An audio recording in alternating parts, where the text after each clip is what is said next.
Selamat siang pemirsa, saya Depi Hertina Panjaitan akan menemani Anda membahas berita pada siang hari ini.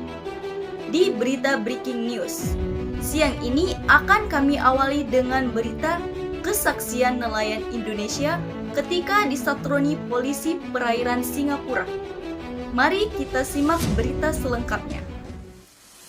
Sebuah video amatir memperlihatkan aksi polisi perairan Singapura yang sengaja melakukan beberapa kali patroli pemutaran kapal patroli untuk menciptakan gelombang guna mengusir para nelayan Batam di daerah perbatasan Singapura dan Indonesia, tepatnya di perairan Pulau Nipah.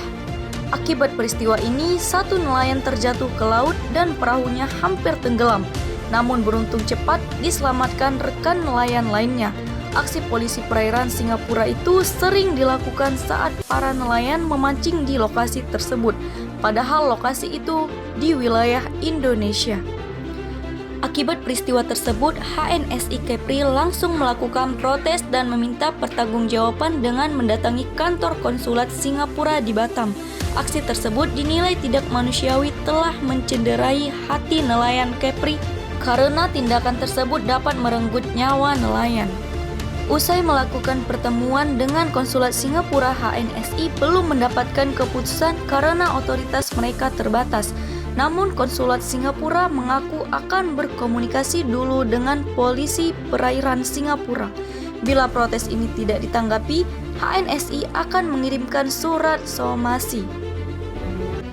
Demikian berita kami atas kesaksian nelayan Indonesia ketika disatroni polisi perairan Singapura. Kita beralih ke berita selanjutnya. Kita ke Deli Serdang pemirsa, petugas gabungan kembali melakukan pencarian satu korban hilang di lokasi longsor, tepatnya di Desa Sembahe di Kabupaten Deli Serdang, Sumatera Utara. Ya, ini juga pemirsa, korban diduga adalah seorang sopir yang saat terjadinya longsor sempat ditolong oleh warga. Namun ahas, longsor susulan membuat korban hilang, terbawa material dan hingga kini belum ditemukan. Sedangkan mobil minibus yang dikemudikan oleh korban berhasil dievakuasi oleh petugas, namun korban tidak ada di dalam mobil. Sejauh ini akses utama jalan dari kota Medan menuju Brastagi pun dan arah sebaliknya masih ditutup karena material longsor masih menumpuk di badan jalan. Selain terdapat material lumpur yang volumenya begitu banyak, kemudian ada material pepohonan, juga bebatuan yang cukup besar yang hingga menutup akses jalan menuju apakah kota Brastagi maupun kota Sibolangit. Dan kami juga mengamati masih ada beberapa kendaraan milik warga yang terjebak begitu ketika longsor terjadi pada Selasa malam lalu. Mengingat ini adalah salah satu akses utama ataupun akses yang begitu favorit bagi warga Sumatera Utara untuk menuju destinasi wisata dan belum diketahui sampai kapan jalan lintas menuju kota Brastagi ini ditutup. Begitu karena kami melihat upaya petugas untuk terus membuka material ataupun membuka akses ini. Demikian berita kami tentang bencana longsor. Kita beralih ke berita selanjutnya. Sopir truk jalur lintas tengah Sumatera dibuat resah oleh sejumlah pemuda yang memalak para sopir di Waisabuk, Lampung.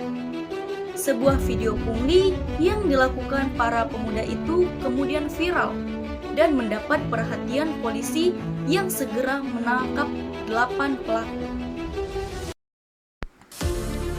Dalam video yang kemudian viral ini nampak sejumlah pemuda pemalak atau meminta pungli sopir truk yang sedang melintas di jembatan Waisabuk, lintas tengah Sumatera, Lampung. Karena ramai sopir truk yang mengadu di media sosial mengenai pungli tersebut, polisi pun bertindak dengan melakukan pengintaian terhadap para pelaku. Alhasil 12 pemalak sopir truk ditangkap, 8 pelaku ditangkap di sebuah rumah makan di Kecamatan Abung Selatan, Lampung Utara. Sedangkan di Belambang Pagar, polisi menangkap 4 orang yang juga mengaku anggota Ormas. Menurut polisi, komplotan pemalak ini memungut pungli di sejumlah lokasi dan menjadikan sopir-sopir truk sebagai sasaran empuk. dari Lampung melaporkan.